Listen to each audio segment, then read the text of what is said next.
Assalamualaikum warahmatullahi wabarakatuh. Salam sejahtera bagi kita semua. Kembali lagi bersama saya Asma Randani di Ruang Tengah. Ngobrol ringan, netral, dan bermakna bersama Teropong Media.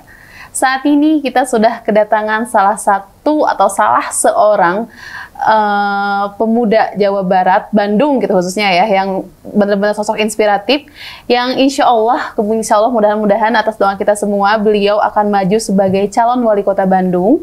Beliau juga merupakan ex-sekretaris pribadi atau sekpri Bapak Presiden terpilih kita, yakni Bapak Prabowo Subianto, yaitu beri tepuk tangan yang meriah untuk teman di rumah sana kepada Kang Ridwan Dani Wiryanata. Saya panggilnya Kang aja ya, Kang? Boleh. Boleh.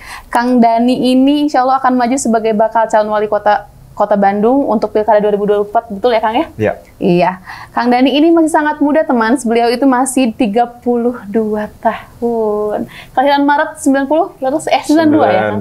92. Beliau ini mendapat tugas langsung dari Ketua Umum Partai Gerindra, Bapak Prabowo Subianto untuk maju di Pilwalkot Bandung 2024. Yang insya Allah mungkin nanti Kang, pengumuman resminya akan segera ya, Kang ya? Iya, ya. Insya Allah dalam waktu dekat. Terima kasih Kang Dani yang sudah jauh-jauh mampir ke kantor kami untuk kita ngobrol ringan santai di sini. Terima kasih sudah diundang.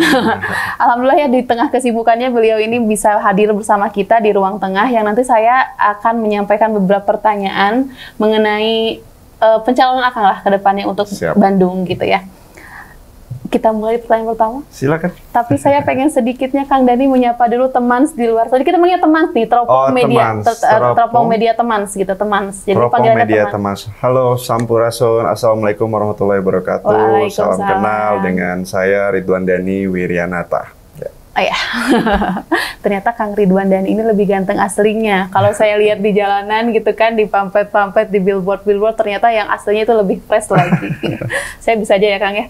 Iya, bisa aja.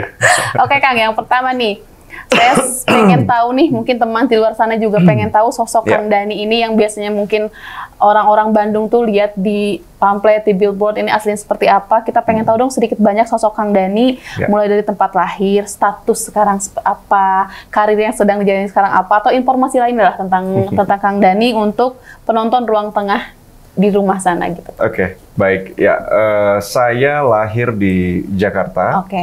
Dulu memang pernah tinggal di Bandung waktu itu di daerah Ujung Berung. Ujung Berung. Dengan nenek waktu itu tinggal di sana. Terus tanggal lahir 30 Maret tahun 92. Dan sebelumnya saya bertugas sebagai sekretaris pribadi Pak Prabowo Subianto.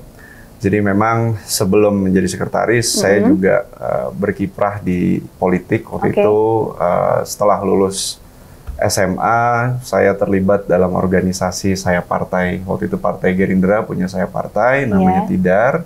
Disitulah awal mula kita belajar bersosialisasi, terus juga kerja sosial, dan juga belajar politik. Politik tentunya ya. Tentu. Sampai akhirnya sekarang tertarik untuk terjun langsung ke politik. Ya. Status nih Kang gimana? Status alhamdulillah sudah menikah. Sudah menikah. Anak 1 perempuan, anak baru umur 3 tahun. Baru umur 3 tahun, masih kecil ya gitu. Jangan sedih teman di luar sana, ternyata Kang Dani ini sudah tidak available lagi. Oke Kang. Jadi pada intinya Akang ini dulu sempat belajar politik dikit-dikit gitu di Tidar tadi gitu ya, sampai sekarang gitu. Dan memang berapa tahun Kang dulu jadi sekprinya Pak Prabowo? Dulu itu 5 tahun. 5 tahun. Dari 2015 sampai 2020 berarti ya? Ya. Ya sebenarnya kalau belajar politiknya itu tidak sedikit, banyak ya, tapi memang mendampingi Pak Prabowo itu tidak hanya belajar politik, tapi bagaimana cara kita untuk bisa berdedikasi atau mengabdi kepada bangsa dan negara. Gitu. Luar biasa ya, berarti ilmu-ilmu dari beliau juga akan sangat Insya Allah pengaplikasiannya untuk sekarang ya. Oke Kang, lalu pertanyaannya kita mulai mengerucut ke itu ya Kang, ke pencalonan Akang sekarang. Bagaimana sih awal mula Kang Dani mendapat restu atau misalkan, ayolah nyalonin misalkan dari Pak Prabowo sebagai atau dari petinggi Gerindra lainnya untuk maju di Pilkada Kota Bandung sekarang gitu. Jadi awal mulanya itu gimana sih Kang? Ya, awal mulanya memang kita ini kan masih istilahnya masih melihat ya di dalam, terutama di dalam Gerindra ini, kamu asalnya dari mana, kamu asalnya dari mana. Nah kebetulan saya ini orang Jawa Barat, orang Sunda lah, ya namanya aja Wiryanata gitu. Nah kemarin Sekretaris Jenderal kami Pak Muzani memerintahkan atau menugaskan, dan setelah itu saya dipanggil sama Pak Prabowo dengan Pak Muzani. Beliau tanya gimana, oke, yaudah kita dukung, dan ya prosesnya disitulah mulai awalnya gitu. Oke, Bismillah ya, mudah-mudahan ya apa yang mohon doanya. Siap, Insya Allah doanya Insya Allah mengalir terus dari kami gitu Kang ya. Ya. Kang, setahu kami nih di media atau isu-isu di luar sana kurang lebih ada 14-10 nama ya Kang ya, yang dicalonkan, termasuk Kang Dhani yang mendaftar dan lolos administrasi itu kurang lebih 10 orang ya Kang ya. Ya. Dalam penjaringan bakal calon wali kota ini gitu di Gerindra Kota Bandung. Ya. Saya pengen nanya nih, keoptimisan Kang Dhani bisa terpilih sebagai calon nantinya gitu seperti apa, dan bagaimana cara Kang Dhani meyakinkan dan mendapatkan dukungan dari internal partai itu sendiri? Oke. Ya, memang saya dengar ada 14 atau sampai 15. Kalau nggak salah saya orang ke-15. Serius? Saya orang ke-15. Jadi kalau nggak salah setengah-setengah ya, mungkin 7 internal, 7 eksternal yang sudah mendaftar, dan saya pendaftar ke-15. Saya mengikuti tahapan proses dari mulai administrasi sampai terakhir waktu itu diwawancara di kantor DPD kami. Dan ya alhamdulillah semua prosesnya bisa berjalan dengan baik.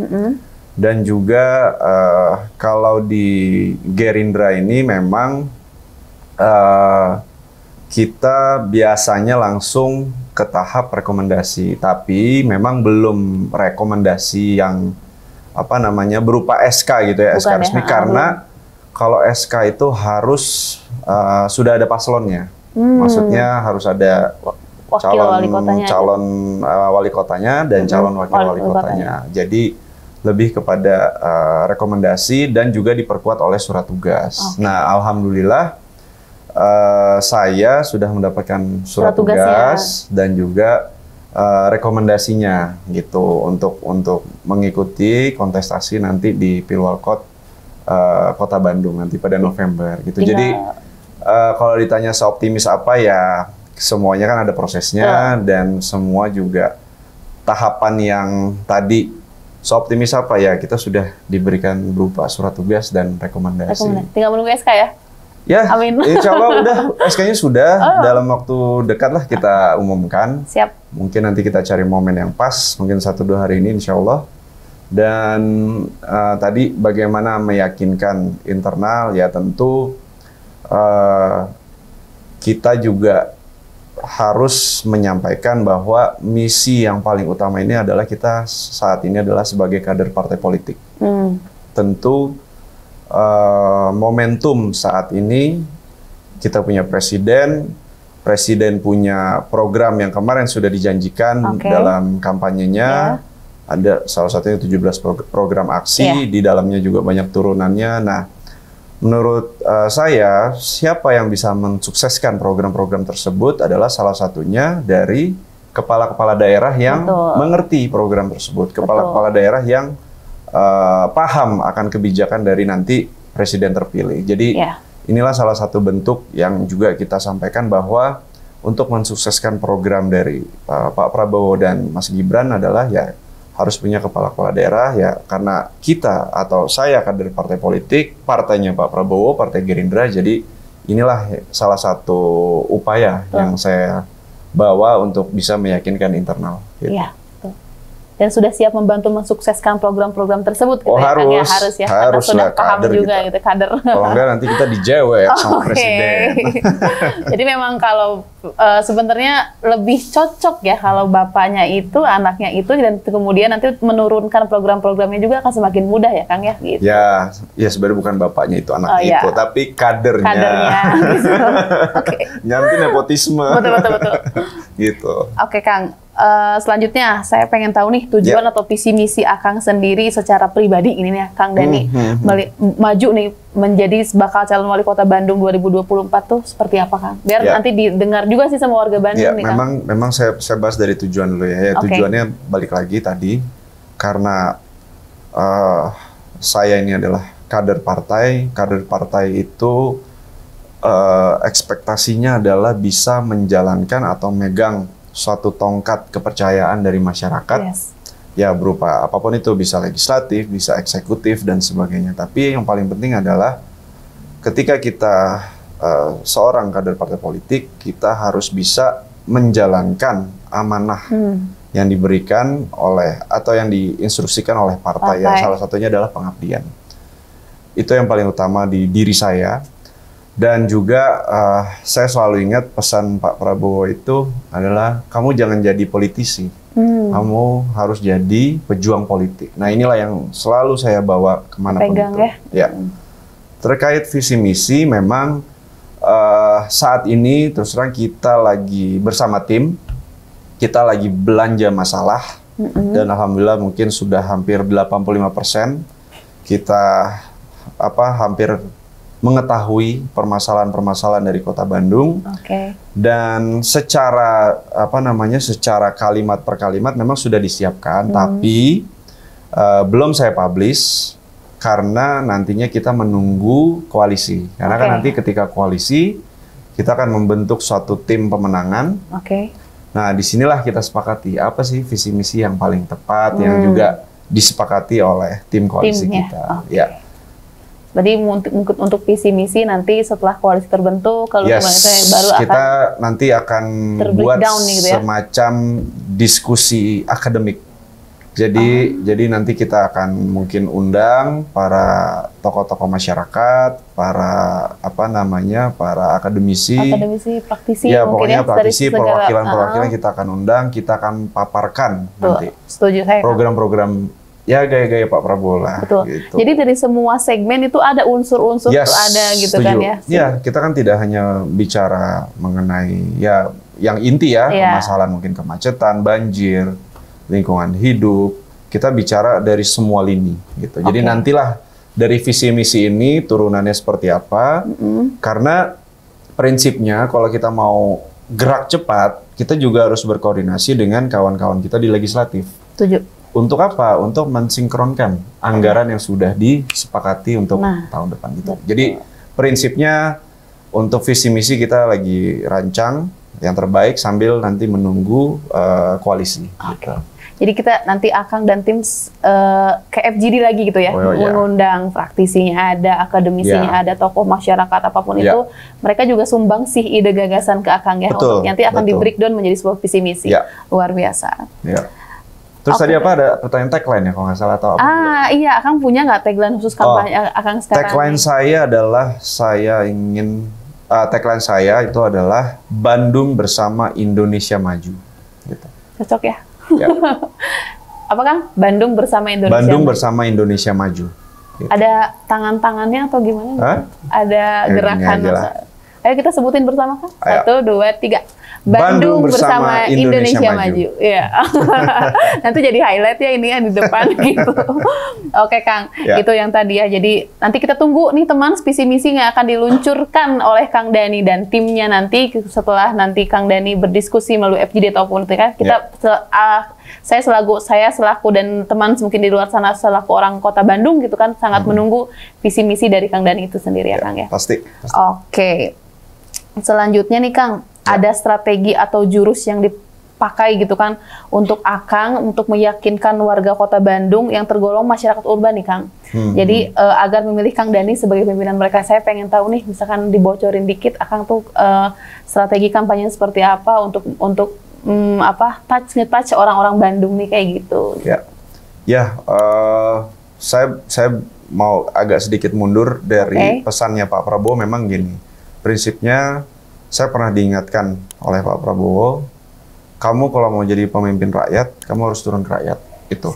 Jadi itu yang menjadi pegangan juga untuk saya. Jadi ya memang karena mulainya agak sedikit terlambat dari calon-calon yang lain, kita baru starting itu mungkin di awal Juli, jadi ya tapi saya udah masuk ke beberapa RW ya, yang mungkin lingkungannya juga agak sedikit padat dan juga sudah ketemu dengan beberapa kelompok masyarakat. Ya itulah salah satu bentuk untuk meyakinkan kita untuk bisa nantinya mendapatkan dukungan. Terus juga tadi mengenai masyarakat urban, ya saya rasa samalah nanti keberpihakannya seorang pemimpin itu tidak hanya kepada satu golongan, tapi nanti bekerja untuk yang namanya suatu kelompok masyarakat atau rakyat itu sendiri.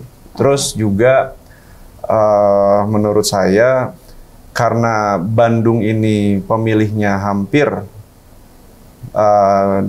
tergolong anak-anak muda, mungkin ada Gen Z, milenial, sama generasi yang nantinya ini, menurut saya ya kita harus bikin suatu program yang inovatif, yang kreatif menurut saya, dan juga ya selain konsep-konsep kampanyenya nanti, dan juga ya kita harus bikin program nanti yang akan dimasukkan visi misi adalah untuk bisa melibatkan mereka dalam program pemerintahan, karena ya terus terang anak-anak muda ini begitu banyak yang kreatif, tapi banyak juga yang tidak tidak bisa diakomodir sehingga tidak terekspos gitu ya. Tidak terekspos, dan juga ya saya rasa salah satu potensi juga kita bicara pertumbuhan ekonomi ya dari UMKM dan mungkin dari ekonomi kreatif ya, ini yang nantinya kita akan concern gitu ya. Concern dan kita akan rancang untuk bisa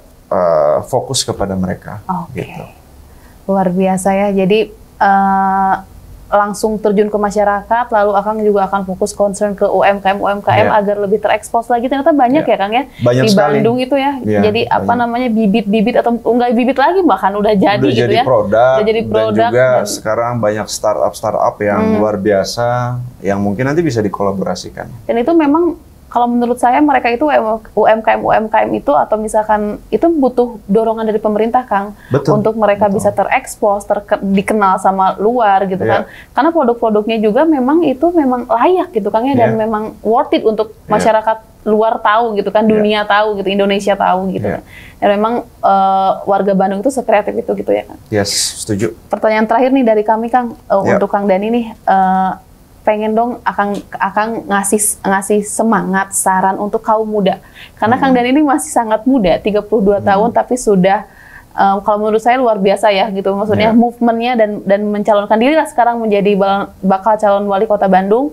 Caranya saya minta Akang untuk ngasih semangat, saran ataupun apapun itu kepada seluruh teman yang sedang menonton Akang sekarang agar tetap semangat untuk menjalani keseharian dan menggapai cita-citanya gitu. Ya, untuk anak-anak muda ya. Boleh ya, anak-anak muda. Ya, baik. Memang saat ini kita punya mimpi atau kita punya misi dari negara kita, dari pemerintahan kita adalah untuk bisa menggapai Indonesia Emas 2045. Dan tentunya saat inilah, dalam arti 5 atau 10 tahun ke depan ini, saatnya kita menjadi bangsa yang take off. Nah, untuk kita bisa bersaing menjadi bangsa yang take off adalah kita harus punya SDM yang mumpuni, yang kreatif tadi tentunya, yang pintar, yang punya gagasan lebih dari yang sebelum-sebelumnya. Jadi untuk anak-anak muda saya rasa kitalah pemilik Indonesia Emas 2045. Tentunya kita orang yang berumur 1 sampai 49 tahun, kita adalah pemilik Indonesia Emas 2045. Jadi kita harus terus semangat, kita harus terus belajar, dan belajar itu tidak hanya di sekolah, dari pengalaman di luar, perbanyak juga teman-teman supaya bisa menambah relasi, networking. Dan juga menurut saya nanti tantangannya akan lebih besar lagi dari masa-masa ini. Untuk itu kita harus menjadi manusia yang unggul, yang cerdas, inovatif, dan kreatif. Terima kasih, luar biasa banget nih Kang Dhani. Jadi yang saya highlight barusan adalah kita adalah pemilik Indonesia Emas 2045. Ya, luar biasa. Jadi intinya kita yang akan mengemaskan Indonesia 2045 nanti adalah generasi muda sekarang gitu ya Kang. Terima kasih banyak Kang Dhani, tidak terasa beberapa pertanyaan sudah kita lontarkan. Intinya dari kita semangat dan sukses, mudah-mudahan apa yang dicita-citakan Kang Dhani dan tim bisa terwujud gitu ya Kang. Amin. Terima kasih banyak kepada Kang Dhani atas menyempatkan waktunya hadir di ruang tengah bersama Teropong Media. Terima kasih banyak untuk teman di luar sana yang sudah menyaksikan talk show ini dari awal hingga akhir. Mudah-mudahan apa yang kita bicarakan hari ini bisa menjadi inspirasi untuk teman di luar sana. Saya Asmana Dhani mohon pamit. Mohon maaf jika ada salah-salah kata. Wabillahi taufiq wal hidayah. Wassalamualaikum warahmatullahi wabarakatuh. Terima kasih Pak.